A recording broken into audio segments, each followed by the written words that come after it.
Assalamualaikum warahmatullahi wabarakatuh. Bismillahirrahmanirrahim. Alhamdulillahirabbil alamin. Wa bihi nasta'inu ala umuri dunya waddin. Allahumma sholli wa sallim wa barik ala habibina wa syafi'ina sayyidina wa maulana Muhammadin wa ala alihi wa ashabihi wa man tabi'ahum bi ihsanin ila yaumiddin. Amma ba'du. Bismillahirrahmanirrahim. Kita lanjutkan belajar lagi. Malam hari ini kita melanjutkan di tema mengenali diri dan mengendalikan diri. Malam ini kita belajar satu jalan pengendalian diri yang paling masyhur, paling sering diceramahkan, paling sering kita sebut-sebut dalam berbagai kondisi hidup kita, yaitu tema tentang kesabaran. Baik, nah kita ya, ini perspektif sebenarnya dari para filsuf Muslim. Nah, sekarang kita mulai masuk ke beberapa tema. Kita awali dari arkanus sober, rukunnya orang sabar. Apa yang harus saya lakukan saat kita sabar? Nah, itu ada 5 hal itu. Sabar itu yang pertama itu diam, tenang. Orang sabar pasti tenang. Kalau saya itu sebenarnya sabar, kalau sudah itu namanya tidak sabar. Orang sabar itu tenang, maka cenderung diam. Karena kita jadi sabar dan ada penerimaan. Kemudian yang kedua, tahammul. Tahammul itu kuat menanggung beban, kuat menanggung kesulitan. Ada kesulitan apapun saya siap menanggungnya. Itu namanya tahammul. Yang ketiga, tarkus syakwa. Tarkus syakwa itu meninggalkan mengeluh, sabar. Terus jadi kita seorang muslim satu-satunya tempat mengeluh itu Allah saja. Tapi jangan sampai pada siapapun yang lain, termasuk pada diri kita sendiri. Tarkus syakwa. Meskipun manusia itu khuliqah halu, manusia itu makhluk yang diciptakan gampang sekali berkeluh kesah. Cara mengatasinya apa? Sabar. Karena orang sabar harus sabar. Karena kalau kita sudah mental sabar, mental mengeluh, apapun kondisinya kita akan mengeluh.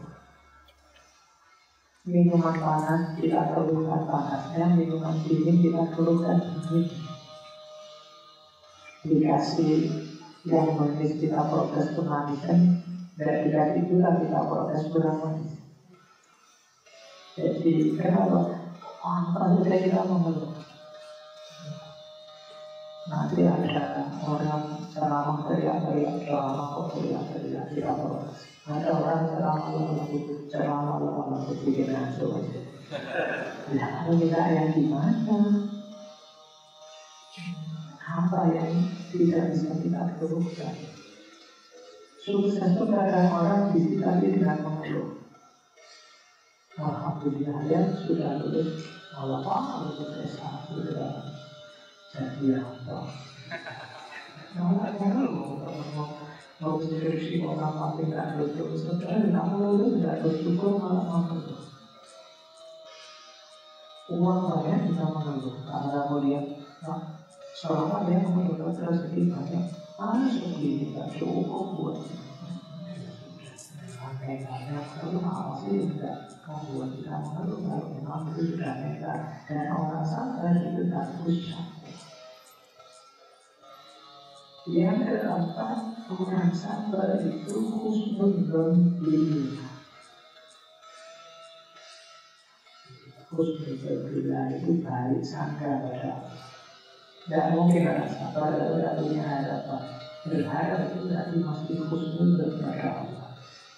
Saya tahu sekarang ada masalah, saya tahu sekarang ada problem, tapi Allah pasti akan memberikan yang terbaik, solusi yang bagus untuk kita. Jangan syukur menganggap jelek Allah, menganggap Allah tidak peduli dengan situasi kita. Allah cuekin dengan kita dengan syukur.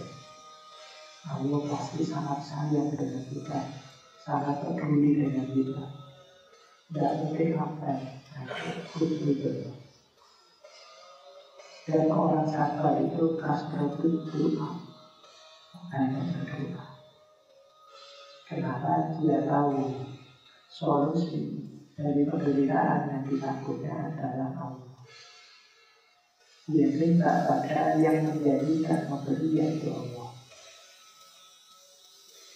Baik ya, teman-teman, yang aku sabar coba dicek apakah sudah tenang dan diam, apakah sudah kuat menanggung beban penderitaan, apakah sudah meninggalkan mengeluh, apakah masih husnul kepada Allah dan banyak berdoa. Hasil dari 5 kualitas ini boleh aku insya Allah saya termasuk orang yang sabar. Kalau belum, ayo latihan.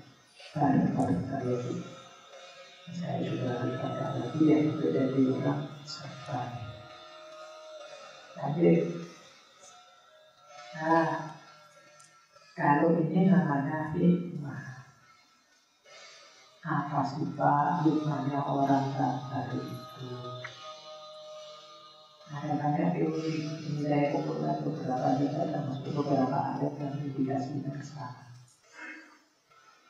Yang pertama, tentu saja orang sabar itu mengurangi stres. Hidup kita sudah berat, jangan diperberat dengan ketidaksabaran kita. Karena kadang-kadang persepsi dan ketidaksabaran kita terhadap masalah itu membuat masalah jadi tambah rumit. Sabar mengurangi stres. Yang kedua, orang sabar itu dalam aspek komunikasi dan hubungan dengan orang lain itu biasanya lebih baik. Kita bisa berteman dan bersahabat dengan seseorang lama, itu kemungkinan karena kita sabar dan siap menanggung seperti apapun itu. Kalau kita tidak sabar, punya teman kok cerewet, punya teman kok lelek, punya teman kok lembut, itu sudah hilang kebagusan. Jadi syaratnya persahabatan langsung itu Allah sabar. Syaratnya pernikahan tahan lama Allah sabar. Kalau sama-sama tidak sabar, tidak lama untuk hidup. Yang sabar berarti penting ternyata Pak. Baik, yang nomor 2 itu. Yang nomor 3, sabar itu produktif. Jadi jangan dikira sabar itu pasif. Sabar dalam arti siap mengikuti tahap dan proses yang harus kita jalankan dalam mencapai tujuan dan keinginan akan menjadi jalan produktivitas kita.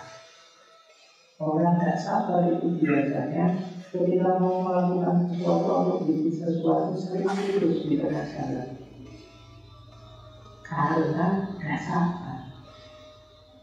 Jadi mau bikin tulisan terus ke tengah, terus capek, itu saja. Mau baca lepok, tidak ada uang, tidak sabar, terus tidak jadi tulisan. Dan jadi produktif.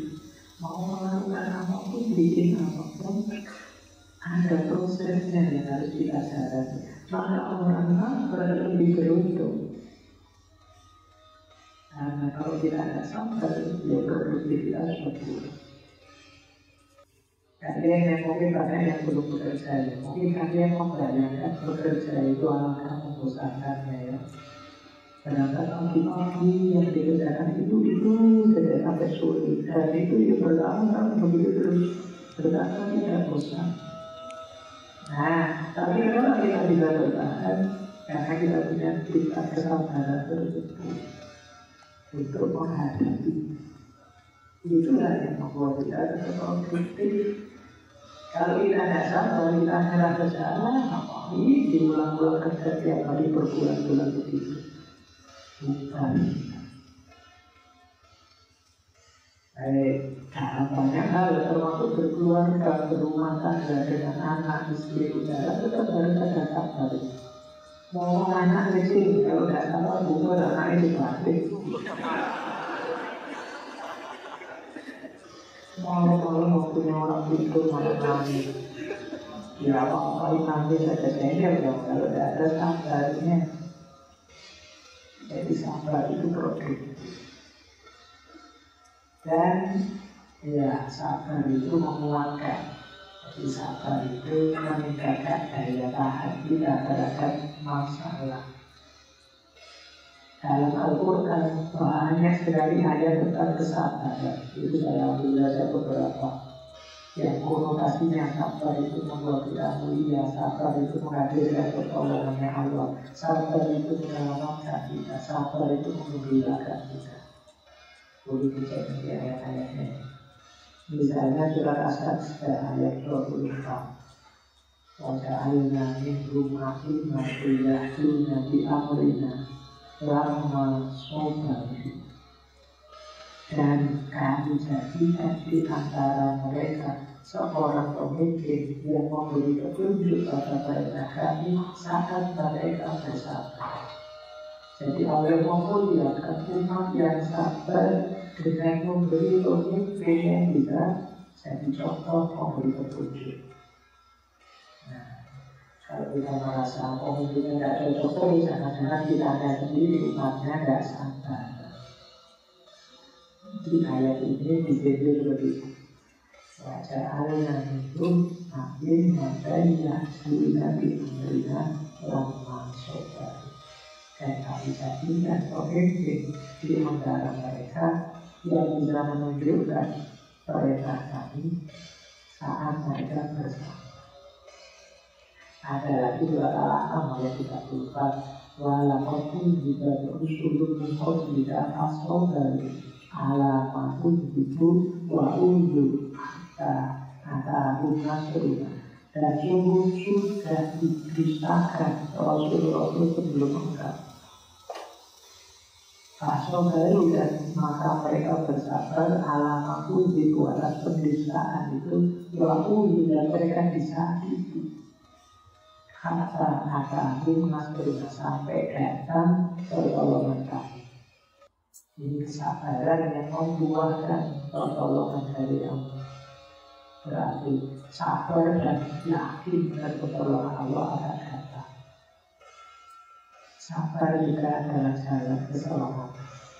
Assalamualaikum bima sabartum. Keselamatan bagi kalian karena kesabaran kalian. Surat Al-Ra'd ayat 24. Termasuk sabar itu nanti membuahkan kegembiraan. Walaqad bisyai'in minal khawfi wal ju'i wa naqsin minal amwali wal anfusi wastamar. Dan sungguh akan kami uji kalian dengan sedikit rasa takut, sedikit lapar, harta berkurang, dan jiwa tidak berkurang. Sungguh-sungguhan juga berkurang. Ya, hidup itu pasti ada ujiannya kata Allah. Tapi apa? Wabasiris sobi. Dan berikanlah kabar gembira pada orang-orang yang sabar. Ini salah satu contoh keutamaan sabar dan hikmah di balik kesabaran.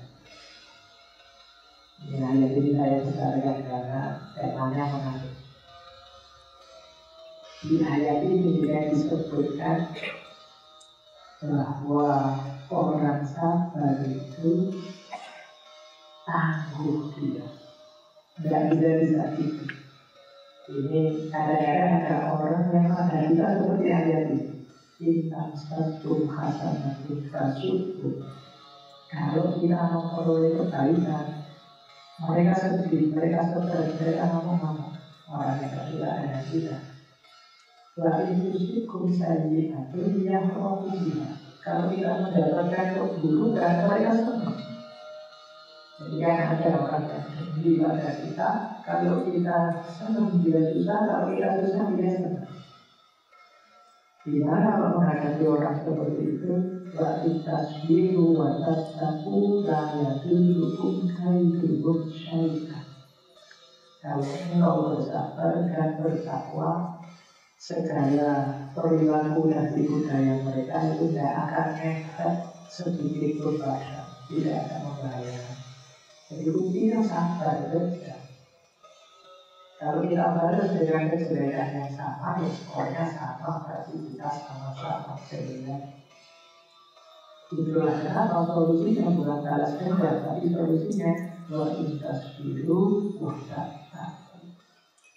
Bersabar dan bertakwa.